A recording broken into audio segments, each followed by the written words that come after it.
Romel, noong lumabas ang issue ng pagbabawas ng aking security personnel, nagbigay agad ako ng pahayag na hindi ito makakaapekto sa aking trabaho bilang ikalawang Pangulo ng Pilipinas. Hangad ko sana na matapos na ang usaping ito dahil hindi hamak na napakaraming mga suliranin ang ating bansa na higit na mahalaga kaysa sa aking proteksyon. Subalit, tila nakatatlong interview ka na patungkol sa akin. Sa isang banda, naiintindihan kita sapagkat natural lang sa mga nagsisinungaling na magkaroon ng sari-saring kwento at dahilan. Pero hindi ko na maatim ang tuloy-tuloy na panlilin lang sa aking mga kababayan. Uulitin ko, wala akong problema sa pagbawi sa mga PNP personnel bilang security team ng Office of the Vice President. Kaya kong magtrabaho na walang security. Ngunit may problema ako sa mga kasinungalingang ipinapahayag sa taong bayan, lalo na kung ang mga kasinungalingang ito ay mula mismo sa pinakamataas na opisyal ng kapulisan. Iisahin ko. Una, ang Vice Presidential Protection Division na isinalalim sa PSPG ayon sa utos ng NAPOLCOM ay sadyang ginawa para hindi pakialaman ng mga tao tulad mo ang security ko at ng mga susunod na Vice Presidente ng bansa. Malinaw ito sa mga dokumento ng NAPOLCOM at PNP. Pangalawa, sa isang interview, sinabi mo, he said local police also augment Duterte security every time she visit provinces. Kaya nga may VPPED para walang hablutan at hindi mabala ang trabaho ng local na police. Pangatlo, we requested the Office of the Vice President for a possible pull-out of our 75 personnel because we really need our personnel on the ground in the National Capital Region and they agreed. Sabi ni Vice President Sara, walang request na nangyari. Sinabihan lamang ng PSPG ang OVP na kukunin nila ang mga personnel. Hindi na kami nakipagtalo dahil ikaw naman ang batas, di ba? Kasunod dito ay lumabas na ang relief order na inutos mo. Ito'y base na rin sa dokumento ng PNP. Pang-apat, sinabi ni Marbil, we don't see any threat against the Vice President. So we need to reduce the people. If they want more, then we will add it if they request it. Sabi ni Vice President Sara, hindi ba't mayroong malisyosong nagpalabas ng video footage noong ako'y nasa NAIA? Kuha sa isang lugar kung saan pawang mga empleyado lamang ng paliparan at piling mga tao ang maaring nandoon. Hindi na baling ako, ngunit nakuha at naisapubliko rin sa naturang video ang aking asawa at mga minor de edad na naging isang malaking banta sa kanilang seguridad. Bukod pa rito, kamakailan lang ay nagtungo rin ang mga operatiba ng PNP sa lugar kung saan ako nakatira upang mag-casing. Pilit pang inaalam kung nasaan mismo ang bahay na inuupahan ko. Bahay kung saan rin nakatira ang aking mga anak.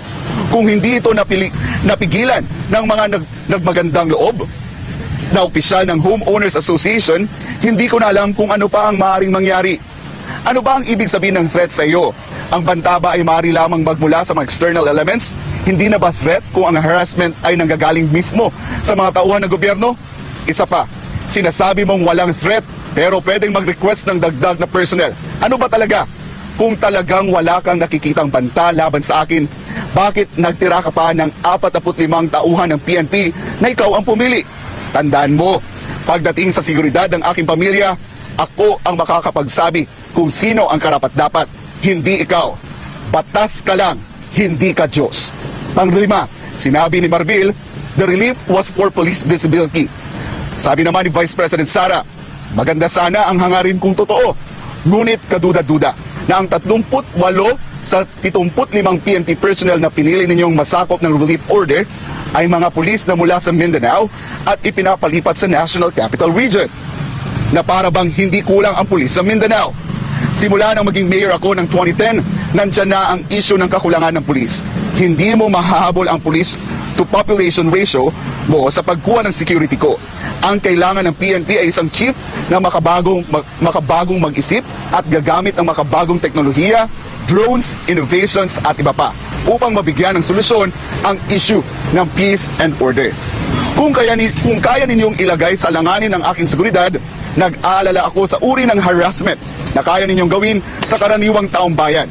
Tulad na lang ng intimidation sa mga ordinaryong mamamayan para sa service ng warrant of arrest para kay Pastor Tibuloy sa Davao City kamakailan. Ang relief ng mga PNP personnel ay dumating pagkatapos ko mag-resign sa DepEd, pagkatapos ko inihambing ang SONA sa isang catastrophic event, at pagkatapos lumabas ang cocaine video. Let us spare our people from all the lies. Let us call it what it is, a clear case of political harassment. Ito ay malinaw, lalo na't ang saklaw ng relief order ay mga tauhan ng PNP na merong trust and confidence ko, dahil kung hindi sila security ni Pangulong Rodrigo Duterte mula pa noong 2016, ay security ko na mula pa noong 2007. It was obviously a targeted list and a targeted maneuver, nothing else. Masyado na atang mahaba ang sulat ko. Ang gusto ko lamang ay wag mo na akong banggitin sa pagpapa-interview mo. Unahin natin ang pagtulong sa mga nabaha, ang pakikiramay sa mga namatayan, ang mga may nakakamatay na sakit na nagdarasal ng dagdag pa ng mga araw, pagtutok sa kahirapan at gutom, at marami pang ibang problema ng lipunan. Para sa bayan, Sara Zimmerman Duterte. P.S. Asahan mo ang sulat sa pagbabalik ng 45 pulis na pinili mong manatili sa akin. Dahil hanggang ngayon, talamak pa rin ang droga at krimen. At nananatili ang takot ng mga Pilipino sa mga daan. Sana naman makatulong ito sa trabaho mo. At laging tandaan, para hindi magkabuhol-buhol ang kwento mo, laging magsabi ng totoo.